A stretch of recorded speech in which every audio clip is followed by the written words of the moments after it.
Oui, Monsieur le Président, chers collègues, notre groupe a pris la résolution de cet amendement parce qu'il y a urgence.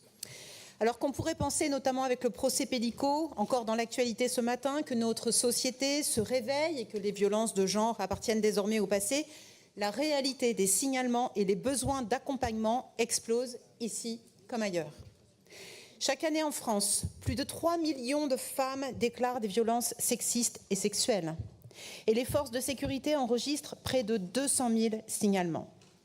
Ces chiffres suivent une tendance vertigineuse, plus de 83% pour les violences conjugales entre 2018 et 2022 et plus de 100% pour les violences sexuelles ces 10 dernières années.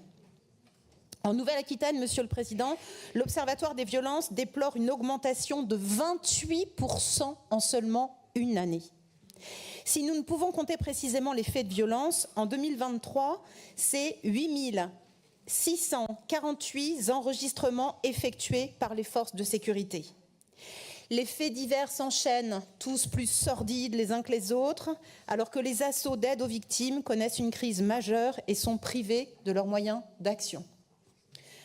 En 2023, c'est 150 femmes qui ont bénéficié de cet accompagnement. Les assos de prévention, de sensibilisation et d'éveil, comme le planning familial, sont fragilisés par la charge des missions, le désengagement financier de l'État et aussi par des attaques, vous l'aurez remarqué, sans précédent.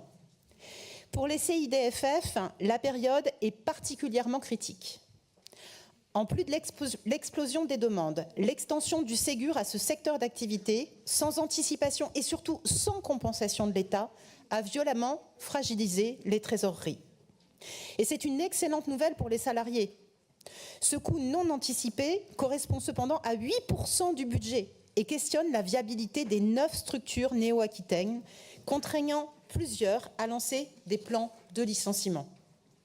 Ces décisions sont graves, parce qu'elles contraignent à l'abandon de plusieurs missions et la perte d'une expertise et de savoir-faire précieux sur le terrain pour traiter la délicatesse de ces situations. Vous allez nous dire que cet amendement est exagéré, que cette ligne budgétaire est déjà sanctuarisée, que nous avons fait un effort. C'est vrai. Mais comprenez que notre demande s'inscrit dans une situation d'urgence de trésorerie, mais aussi une urgence sociale qui nous engage et impose une réaction qui nous oblige avant que la casse sociale ne finisse par coûter beaucoup plus cher, parce que le coût semble bien dérisoire face au coût humain. Je vous remercie pour votre attention.